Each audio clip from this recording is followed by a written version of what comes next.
Olá, eu sou o Paulo, Master Coach, formado pela Escola de Negócio Europeia de Barcelona, e agora nós iremos para a nossa nona aula de programação neurolinguística. Nós temos como tema resolução de conflitos, metáforas, modelo POPs avançado e crença. Vamos para a nossa nona aula do curso de programação neurolinguística. Eu vou compartilhar a tela aqui com vocês e logo nós iremos começar a nossa aula 9, a nona aula. Resolução de conflitos, metáforas, modelo, POPs. Logo vamos começar. Calma aí, eu estou compartilhando a tela aqui com vocês. A gente já inicia a nossa aula número 9 do curso Programação Neurolinguística. Pega uma caneta, pega um papel para você anotar, escrever, para você aprender. Nós aprendemos quando nós participamos. O fato de você estar escrevendo, você vai estar memorizando o conteúdo que está sendo apresentado aqui sobre programação neurolinguística. Vou tomar um pouco de água aqui.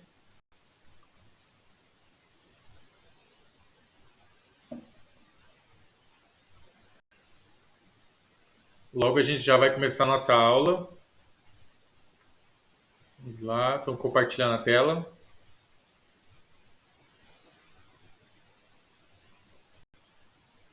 Programação neurolinguística.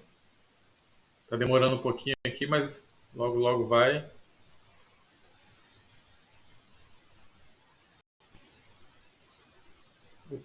Teve um probleminha aqui, deixa eu ver.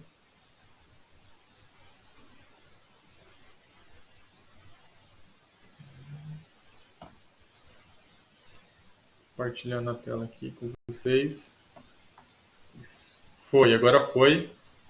Então lá o tema, opa, passou uma deixa eu voltar aqui. Voltar. Resolução de conflitos, metáforas, modelo POPs avançado e crenças. Vamos lá para a nossa aula de número 9. A resolução de conflitos, metáfora, modelo POPs avançado e crenças. A resolução de conflitos. Temos a congruência e a incongruência. A incongruência ocorre quando as mensagens verbais e não verbais não se correspondem ao coincidirem. Se diz que há congruência. Além disso, quando uma comunicação é coerente, significa que há uma correspondência entre a comunicação digital, oral e a analógica, postura faciais e corporais, olhar ou tom de voz. Então, quando uma pessoa, como a gente já viu em aulas anteriores, se uma pessoa está falando contigo e você pergunta algo para ela e ela olha para baixo, olha para o chão, desvia o olhar, então ela provavelmente não tem certeza do que ela está dizendo para você ou ela está mentindo. Então a postura, a linguagem corporal diz muito. Então, se você perceber que a pessoa está olhando para o chão, desviando o olhar, provavelmente ela não tem certeza do que ela está falando ou ela está mentindo. Acompanhamento das incongruências. O acompanhamento das incongruências é especialmente importante porque mantém um raporte da situação comunicativa e a sintonia entre as pessoas que entram na negociação. Acompanhamento da inconsistência sequencial diante de uma incongruência sequencial. O programador responde com o mesmo tipo de incongruência. Exemplo: estou muito feliz com esta situação. A pessoa diz para a outra: estou muito feliz com essa situação. Isso é a comunicação verbal dela está falando. Mas então ela olha para o chão com a expressão bucal séria e tom de voz tênue, a comunicação não verbal. Então ela não está feliz, na verdade. As palavras dela estão falando que ela está muito feliz com aquela situação, mas ela olha para o chão, a expressão bucal séria, tom de voz tênue, então mostra que, na verdade, as palavras delas estão dizendo uma coisa, mas a expressão corporal dela está falando outra coisa. Negativa. Para acompanhar, devemos responder: que bom, fico feliz por você. Tapamos a boca, olhando para o chão com uma postura corporal dobrada. Então a pessoa fala: que bom, você conta uma notícia para ela, uma novidade, que você passou numa prova, que você arrumou um namorado, que você vai casar, que você vai começar um novo curso. E aí você fala isso para ela, aí ela fala assim, tapando a mão na boca, olhando para o chão, com uma postura corporal: que bom, fico feliz por você. Na verdade, a pessoa está mentindo, não tem certeza do que está dizendo. Então, a linguagem verbal dela está falando uma coisa e a linguagem corporal está dizendo outra. Enquadramento de experiências limitantes. Não há nada bom ou mal. O pensamento é que torna as coisas boas ou más. William Shakespeare. Então, na verdade, em várias situações da nossa vida, a gente tem uma percepção diferente. Então, algo pode ser ruim para uma pessoa, mas para a outra pessoa não, porque ela percebe, na verdade, a pessoa pega e ela acontece alguma situação ruim, por exemplo, fura o pneu do carro, ou acontece alguma situação assim que ela está viajando e ela tem que parar. Para algumas pessoas falam, nossa, nós iremos chegar atrasado no nosso compromisso. Já para outras pessoas falam assim, nossa, que interessante, furou o pneu do carro, nunca tinha acontecido isso comigo. Eu vou fazer um vídeo para me colocar no YouTube, no Instagram, eu vou fazer um humor disso, e faz uma brincadeira, faz uma piada da situação e leva numa boa aquela situação, já que aquela outra pessoa fica séria, emburrada, chuta o carro, briga, xinga. Então, cada pessoa tem uma forma de reagir em determinada situação. Então, na verdade, não é o que acontece conosco, mas, na verdade, o que pensamos do que acontece. A humanidade está sempre tentando encontrar o significado de tudo. Os fatos acontecem, mas enquanto não lhe damos o significado, não relacionamos com o resto das nossas vidas. Não avaliamos as consequências, nem são importantes. Aprendemos o significado das coisas através da educação e da cultura. O significado de qualquer evento depende do contexto das respostas e do comportamento. A capacidade de situar as ações de uma pessoa proporciona uma grande liberdade e flexibilidade. Um tenista que fere o punho direito pode sentir muita dor e significar o fim da sua carreira. No entanto, uma oportunidade para crescer e aprender com os médicos sobre anatomia, fisiologia, traumatologia e reabilitação. Keynor e Samuel, 2007. Então você vê uma situação, a pessoa era jogador profissional de tênis, quebrou o punho, machucou, ali a pessoa ressignificou aquela situação e falou assim, pelo menos eu vou aprender sobre sobre a anatomia, o corpo humano, fisiologia, traumatologia, vou usar isso para eu aprender mais sobre uma situação que eu não aprenderia se não tivesse acontecido isso comigo. Então ele teve um novo olhar, uma nova visão, uma nova perspectiva daquilo que aconteceu com ele. A gente vai dar um exemplo aqui de um fato, quando um grão de areia entra no interior de uma ostra e a agride. A ostra libera um nácar, uma substância, para se defender. O resultado é a criação de uma joia brilhante, preciosa, uma linda pérola. La Resiliência, Ana Flores. Então, tá lá a ostra, aí um grão de areia entra, agride ela, ela sente uma dor muito forte, e essa dor muito forte, ela libera uma substância, um nácar, para ela se defender, e essa substância, junto com o grão de areia, forma uma linda pérola dentro de uma ostra. Então, se você foi traído, você foi enganado, você foi injustiçado, você passou por dificuldades terríveis na sua vida, essa agressão, se você permitiu, você deu um novo significado para isso, essa agressão se tornou, com o passar do tempo, de meses, de anos, você foi se tornando uma linda joia, porque você foi dando um novo significado para tudo isso que você passou em sua vida, para essa agressão que você sofreu. E essa agressão você se tornou uma linda joia. Assim como o diamante, o processo da fabricação do diamante, ele é prensado, ele é prensado, ele é prensado, e ele é comprensado e se torna uma linda joia, uma das mais valiosas. Então, tanto o processo da formação do diamante, como no processo da formação de uma pérola, existe grande pressão, grande sofrimento, grande angústia, e a pessoa dá um novo significado para tudo aquilo, segue adiante e se torna uma linda joia preciosa. Então, pense em alguma coisa que você passou por um trauma, uma agressão, seja física, verbal, emocional, espiritual, alguma dificuldade. Se você aprender a dar um novo significado, o que não foi o porquê aconteceu comigo, porque o que aconteceu com você aconteceu com outras pessoas também, mas para que aconteceu? O que você conseguiu aprender? O que você conseguiu visualizar na sua vida? Como você conseguiu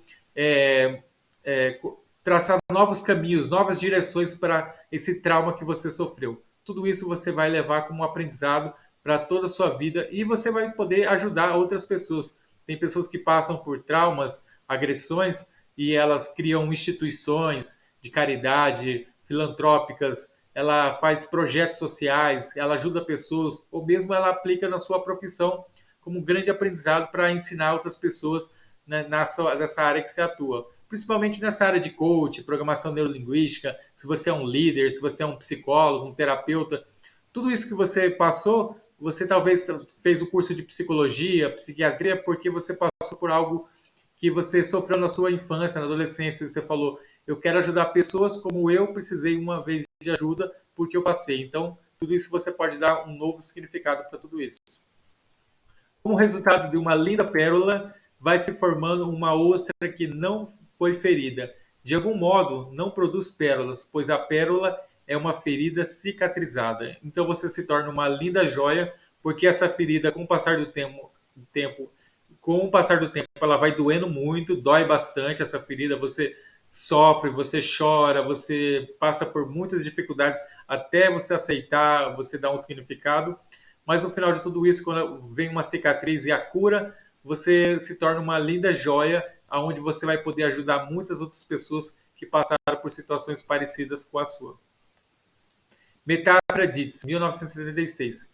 Define a metáfora como uma figura de linguagem que fala de algo como se fosse outra coisa. Enquanto isso, Erickson, especialista em metáfora de mudança, usava técnicas de tanto êxito que foram extrapoladas ao mundo dos negócios e vendas. A palavra metáfora é usada na PNL para cobrir qualquer história ou recurso de linguagem que implique tanto uma comparação como também alegorias, histórias e parábolas. Jesus na Bíblia usava muitas parábolas. Ele queria explicar algo sobre a lei, sobre o amor, sobre o perdão. Ele contava uma parábola e assim aquele público ele usava linguagens com a parábola dos talentos, a parábola do filho pródigo, as 10 virgens. Então ele usava uma linguagem que era acessível para aquele público. Hoje em dia, no mundo da tecnologia, se você for usar uma metáfora, talvez você pode usar o Facebook, o Instagram, o Google, a inteligência artificial.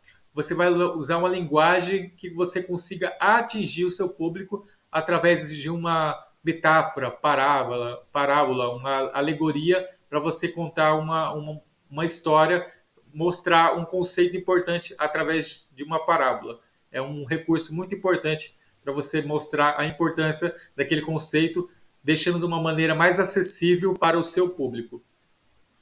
Tipos de metáforas. Metáforas de acompanhamento são usadas para mudar uma conduta ou um determinado estado emocional. Trata-se de responder a uma comunicação usando uma metáfora em vez de repetir algo.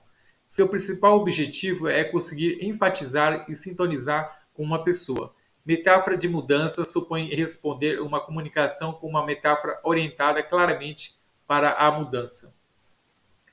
Descrição de níveis lógicos na PNL. O espiritual, o que ou quem mais está comigo, acima de mim, é mais importante que eu? Como vivemos nossa experiência de pertencimento a um sistema maior que determinada nossa identidade? É aquele espaço interno profundo que possuímos, a essência ou o ser essencial.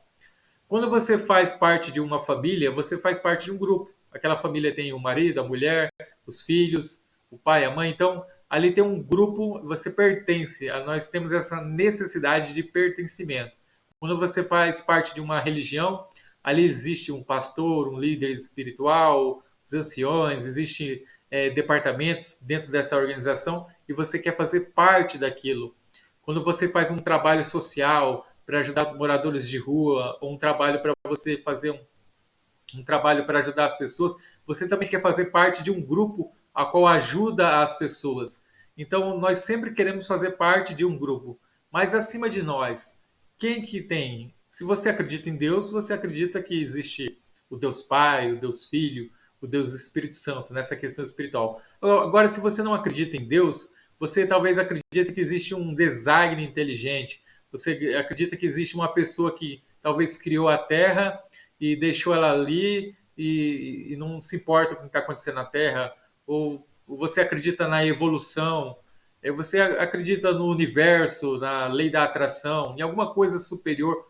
você deve acreditar na lei da ação e reação de Newton, é, da lei da causa e efeito, que é muito falado tanto a ação e reação no budismo. Alguma coisa você deve acreditar em algo superior. Nós temos essa necessidade de sermos, de ter alguém além, acima de nós. Nós temos essa necessidade de crença, né? Identidade. Quem sou eu? Que missão e função tenho na vida? Que relação tenho comigo e com os outros? Onde estão os meus limites? A missão está diretamente relacionada com a identidade, nasce dela. Capacidade, as estratégias, estados e qualidades, emoções e recursos. Ou seja, são os estados internos do indivíduo que permite ou não gerar, determinar condutas. A PNL trabalha majoritariamente. É, a gente tem a questão de identidade. Quem sou eu? Que missão eu tenho? Muitas vezes nós pensamos, que missão que eu tenho aqui nessa terra? Eu vim aqui para quê? Para fazer o quê? Então, nós tentamos descobrir isso quando a gente presta um vestibular para escolher uma faculdade e ali a gente tenta falar qual é a minha missão, o que eu vou fazer. E muitos procuram por toda a vida e muitos acham rápido quais é a sua missão. Nós sabemos qual é a sua missão, qual é o meu propósito na minha vida. É algo que a gente busca, a gente faz vários cursos, faz faculdade, se relaciona com várias pessoas buscando qual é a nossa missão, qual é o nosso propósito, o porquê que nós estamos aqui nessa terra. Esse nível, uma vez, os seus efeitos podem ser experimentados facilmente. É a direção que impomos em nossas vidas, o significado que damos para as nossas condutas, comportamentos, o que eu faço, quais são as ações específicas feitas em cada contexto, inclui condutas operacionais, abrangendo a doenças, uma vez que a PNL entende como condutas, mesmo que sejam condutas do corpo inconsciente, ambiente onde e quando e com quem. É o contexto, o lugar onde executamos as ações com quem compartilhamos. Estratégias mentais. A estratégia é vital importância para o sistema humano, constitui a base da vida e da morte, o caminho para a sobrevivência e aniquilação. Por isso, é absolutamente indispensável ser examinada. Sun Tzu, a arte da guerra. A estratégia é extremamente importante. O Sun Tzu fala assim: conhece a ti mesmo e conhece ao teu inimigo, e sem batalhas nunca será derrotado. Então nós temos essa necessidade de o autoconhecimento, de conhecer a nós mesmos, saber quais são as nossas potencialidades e quais são as nossas limitações, mas também precisamos conhecer as potencialidades e as limitações das outras pessoas, a qual interagimos todos os dias, para saber quais são os limites que a gente pode ir, até onde a gente pode ir com a outra pessoa. Então, isso é muito importante, a gente conhecer a nós mesmos, conhecer quais são as nossas potencialidades e limitações, mas também conhecer as outras pessoas, porque nós vivemos em comunidade, em grupos, sempre estamos envolvidos com pessoas e precisamos saber nos relacionar com cada uma delas. Exemplo, concentrar a vista, mudar a direção do olhar, alterar a respiração, contrair os músculos faciais, todos eles são mecanismos fisicamente utilizados para entrar em contato com a outra modalidade, que se denominam chaves de acesso. Aqui nós temos a análise SWOT. Não sei se você já viu falar sobre a análise SWOT. Ela foi tirada do livro A Arte da Guerra, de Sun Tzu. É aplicado em organizações, empresas multinacionais, é aplicado nas Forças Armadas, Exército, Marinha, Aeronáutica, é aplicado em grandes corporações multinacionais, como eu falei, é aplicado por times de futebol, até treinadores de futebol, como o Filipão falava que lia aquele livro Arte da Guerra, ele conseguiu ganhar o pentacampeonato no Brasil, então ele estudava, ele falou numa entrevista que ele lia, era um livro de cabeceira dele, o livro A Arte da Guerra, e aqui você vê nessa análise SWOT como você pode analisar o ambiente interno de uma organização ou a si mesmo pelo strengths, as forças, fatos internos, fatores positivos, fatores positivos ainda, os fatores externos positivos. Nós temos oportunidades nos fatores externos, temos os fatores negativos, weakness, fraquezas, e temos os threats, as ameaças. Então, você pode aplicar tanto na sua vida pessoal, como em grandes organizações, se você lidera organizações, você vai analisar quais são as minhas forças, quais são as minhas fraquezas, quais são as oportunidades que estão aparecendo na minha vida hoje. Eu estou aprendendo esse curso de programação neurolinguística, quais são as oportunidades? Eu posso trabalhar com isso, ser um profissional de coach, de programação neurolinguística, ou eu posso aplicar já na minha profissão que eu tenho esses conhecimentos para me potencializar os meus resultados. Weakness, as suas fraquezas, quais são as suas limitações. Talvez você precise aprender mais sobre idiomas, talvez você precise aprender mais sobre matemática financeira, talvez você precise aprender mais sobre política externa, sobre como influenciar as pessoas, como vender um produto ou um serviço. Talvez essas sejam as suas fraquezas que você precisa desenvolver. E quais são as ameaças? Quais são as ameaças ali? Será que tem alguém ameaçando o meu casamento? Será que tem alguém ameaçando o crescimento da minha empresa, o desenvolvimento da minha empresa? Será que existe alguma ameaça externa que eu não estou percebendo? Eu tenho que analisar todo esse ambiente externo para saber quais são as ameaças que podem estar afetando tanto minha vida pessoal como minha vida profissional. E tudo isso você vai analisar através da análise SWOT, foi retirado do livro A Arte da Guerra de Sun Tzu. Estratégia de êxito. Prefiro divertir as pessoas na esperança de que elas aprendam, ao invés de ensinar as pessoas na esperança que elas divirtam. Walt Disney. Então, Walt Disney disse que ele preferia divertir primeiro as pessoas, por isso ele fez tantas animações e ele conseguiu, de fato, divertir as pessoas primeiro, para depois deixar uma mensagem, uma lição. Primeiro, ele usou essa estratégia, a diversão, para depois levar algum tipo de ensinamento. Disney empregou três processos diferentes. Ele era um sonhador, então sempre ele sonhava com algo maior.